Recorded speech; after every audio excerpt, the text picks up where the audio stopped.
authority, and they're effective for keeping your opponent honest, and it also gives you an idea of how to keep your opponent off balance.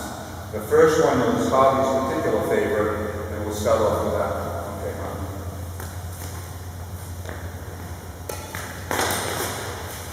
And that's just dropping the racket, letting the racket come down, and you just reverse your wrist and torch it that way.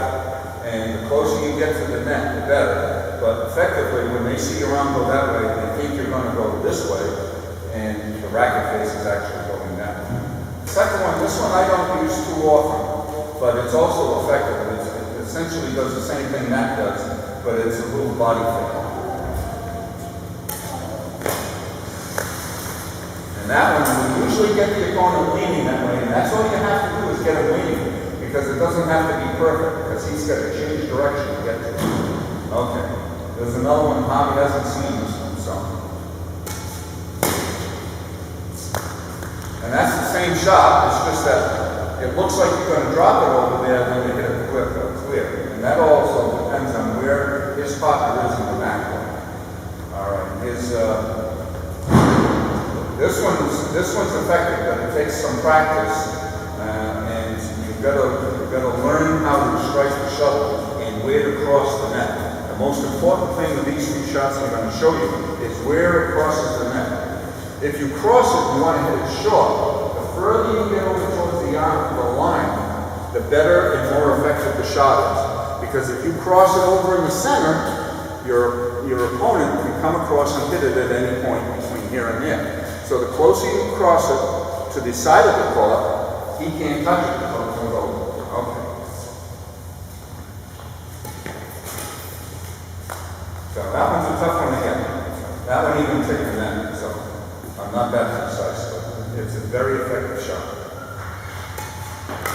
And a high serve, by the way. Okay, there we go.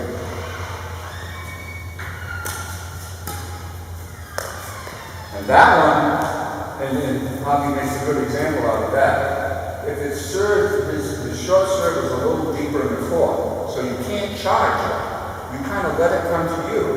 The opponent is watching you, and then you just slowly drop it over here. Don't drop it here, because he'll kill us. Drop it over here. And it's such a soft shot that he's only got two choices. He's either got to clear it deep, or he's got to try and recross it. And if he tries and crosses early, you can just tap it into the floor. So, okay. You're going to do some flicks. And, okay. Here's a specialty shot on returning of a flick serve.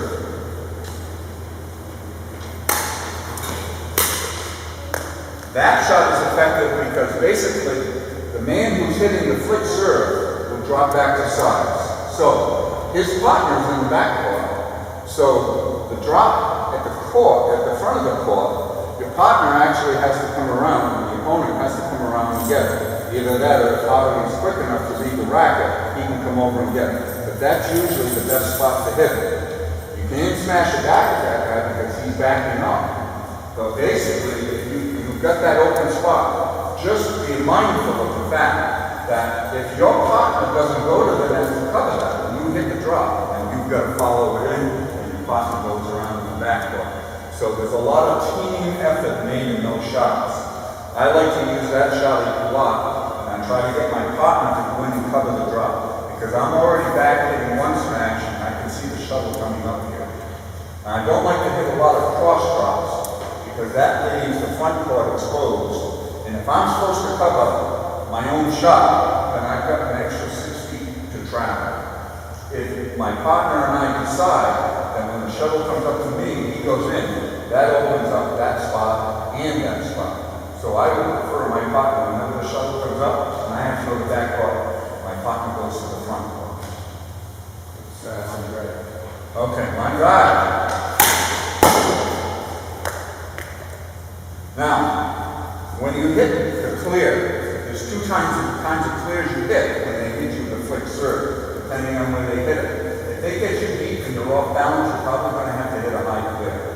But there's another clear called an offensive clear, which when they flick it, and I just hit that one as an offensive clear, because Bobby served it kind of low, so I could drive it. What that does, that takes effectively a guy's around the head shot out of the pitcher. He can't get around it, so he's got to hit it on the backhand. So now you've got them in a weakened position.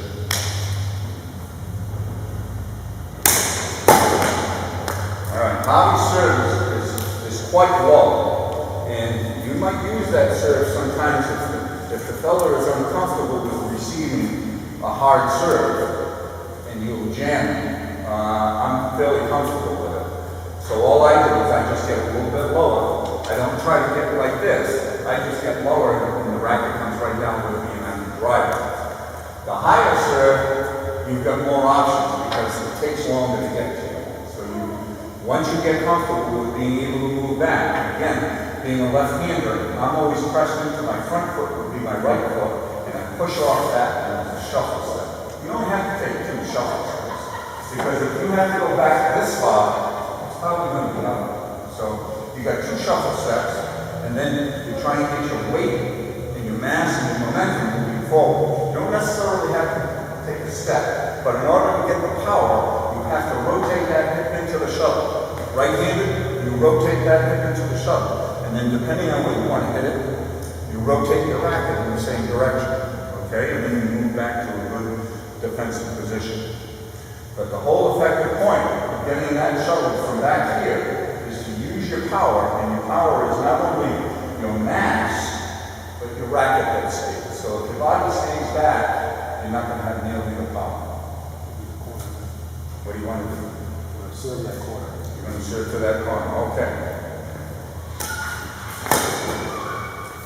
Now, basically, if he serves to the outside, be mindful of your partner. If your partner is left-handed, that's a great shot. If your partner is right-handed, you've just exposed his backhand. You've also exposed your own backhand. So, if your opponent is cheating towards that side, and he serves wide, he's helping you out, because you drive it down there, and it's going to be very, very difficult for that team, either side, whether he can get it early or the partner gets it late.